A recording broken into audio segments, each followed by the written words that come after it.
Omwagala nnyo. Kyogere mu lulimi lwa wano. Olulimi kirwoyogera. Mwamushaka cyane. Mwamushaka cyane. Mwamukunze. Museveni mwamukowa. Mwakowa. Ebyo bigambo by'abantu era kino kyatiisiza nnyo Minisita Balamu. Kyamutiisiza nnyo. Omanyi wano e Uganda osobola okwogera by'oyogera byonna eri Gen. Museveni naye tosobola kumumatiza nti okunga abantu beewuwo mu constituency yo ng'olaba ate opposition erinayo amaanyi mangi kubanga jjukira nti goli minisita w'abavubuka ate abavubuka sayidi yo bakulaga nti ate percentage gyeri ewagira omuntu ate gwe mugamba nti talina buwagizi. Ekyo kiruma era ogenda wa Gen. Museveni okumugyamu akasente kiyinza okukubirira ekizibu ennyo muganda wange. Kiyinza okukubirira ekizibu ennyo kubanga abantu boogera muganda wange ebigambo biboogera ebituusa okubeera nga bitiisa Minisita Balamu n'atuuka okubeera nga agamba nti NRM egenda kuwangula n'ebitundu 85 ku buli 100. Kitegeeza abavubuka bonna ye akakasa nti bawagira NRM kubanga era eyo ennamba y'abavubuka mu percentage 80+%, bwe tubalira mu percentage. Kakati naye nga bo abavubuka bagamba kisaidiza ekyo. Sooka owulire. Tuli kisolo.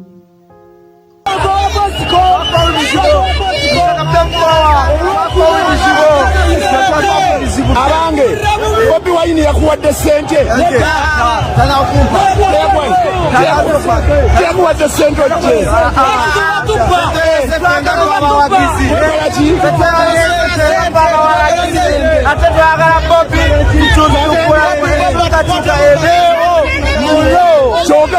Kyogere mu lwa wano. Tushaka Uganda ihinduke, obukulembeze buhinduke. Turabishe twakowa. Yogera madamu olwa wano. Yogera olwa. Obukulembeze buno mwana mutono tushaka.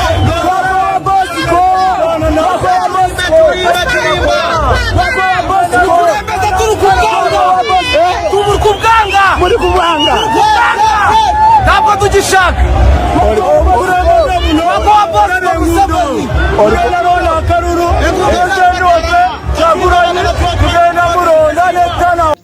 namungi w'omuntu muganda wange alina engeri gyakangakangamu awo naye nga bo bannaffe batugamba nti kubanga Balamu yagambye nti abantu bemulaba ng'agamba yagambye nti King Kaboyo njagala okimanye nti abantu abo bazze kulaba muyimbi nakulaba town nga bwefaanana naye mbu numbers ezironda mbu ziri eyo wala nnyo tesobola nasembeera Bobi Wine bujjo gye kwegamba abalonda gye bali nti si beebo abamu babeera bazze kulaba Bobi Wine ng'omuyimbi wabula babeera tebazze nti bamuwagira okusinziira ku Balamu era ng'agamba nti abantu abalonda gye bali si beebo mbu kisolo ya NRM mbu kisolo eri yero naye abantu bagamba nti newankubadde nga Balamu ayogera ebyo naye tukimanyi bulungi nti baasayininga okuva mu byaliwo mujjukira mu Arua ebyaliwo Wadri bwe yawangula nga bajjuza ekifo ekyalimu musajja waffe Abiriga NRM yalayira terigenda kuddamu kukkiriza kuswala okuswala okw'engeri ng'eyo tebayinza kukkiriza gwe ne bw'oba ofa tebasobola kukkiriza ekisolo abantu baweerangayo mubawulidde bawera era ennaku z'omwezi 14 bwe tuliyinza okulaba akalulu kagenda kubeera katya era nga bakukakasa nti feera obuwagizi gye buli n'amaanyi ekintu muganda wange ekiyinza okubeera nti kirumira ddala Balamu ne banne kubanga eyo tebakkiriza tebasobola yadde n'okukikkiriza n'olunaku n'olumu. Kaatula ate babeera bakunga ki? Katulire tulabe bakuba nti akalulu kafuuwa ne Uganda muganda wange. Akalulu kafuuwa ne Uganda. Abasajja akalulu baakwonoona naye singa akalulu kabeera free and fair twalibadde tulabe ekigenda mu maaso ekisolo wano. Katulinde tulabe kubanga ennamba ze bagamba ezironda zandibanga ndowooza ebikere n'eminya, embuzi n'ente, ebyennyanja, ebisubi n'emiti byonna nga babibalanga obululu era okukakkana. Muganda wange wagga population bw'ogenda okukubyamu bwoti katugeze ebyaliwo mu census ng'olaba ate batugamba nti abali mu myaka bwegiti bwebiti bali bwe bati ate ogenda okulaba ate abalonze nga bakulaga bangi nnyo kwabo census be yakola ki. Kale ebyo munnange byonna twalibadde tubitegeera singa waliwo obwerufu nga bwe twakitegeera nti batugamba nti already bo nga basuubira nti milioni z'Abannayuganda ziri eyo mu 5 ba 47 48 ne batugamba nti mu kuregisteringa abantu bana NRM nti bategesa miliyoni mmeka bazaali 2 mu mmeka 18 bigenda okuvayo nga batugamba nti abaana abali wansi w'emyaka 17 ku population ya Uganda bali miliyoni bazaali 23. Anti wulira katugendo kigattagattamu bwotyo nti abalonzi bwe babeera nga NRM yali etulaga nti 18 kitegeeza nti kyali kya bulimba. Bagezaako kuteekawo mbeera nti olidde balina abawagizi bangi naye katusabe Mukama Katonda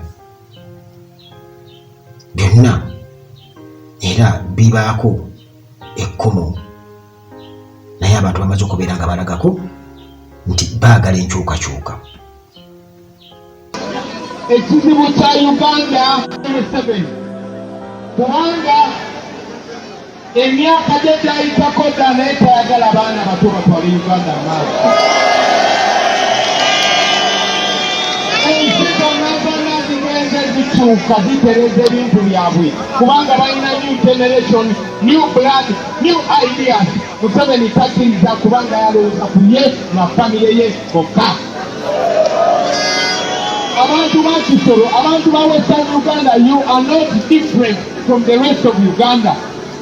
Betubeereye Kampala balowooza nti abantu ba Western Uganda bali bulungi. Balowooza amadwaliro gammwe gonna galimu eddagala.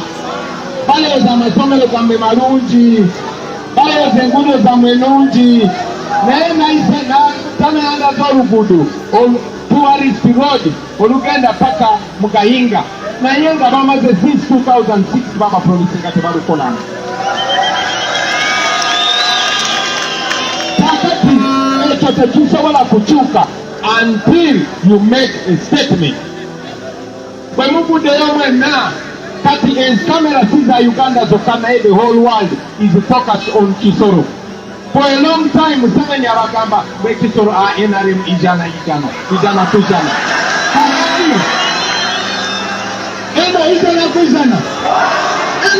kujana. So, you need to make a statement. Ate mwe mwesini. Mungi. Ate kayina amagezi. Ate kagala Uganda. Namwe mwena, Tana is not enough. Everyone, every lady here must be a Tana. Every young person must be a Tana. Because this is only the beginning. Kati tutandika butandisi. Twagala tubasabe. Mukole statement. Musindike Tana mu parliament. Nga tagenza bugenzi mu parliament kunyumirwa. Naye nga agenza okwogera ebizibu byammwe. Eyo egenda kubeera beginning. Kubanga yes. Bomala okusindika Tana. Mwina abakulembeze bangi nnyo wano. Njagala kuba encouraging mwenna, especially the younger people. mwesimbewo kuba ku LC1 LC2 paka ku parliament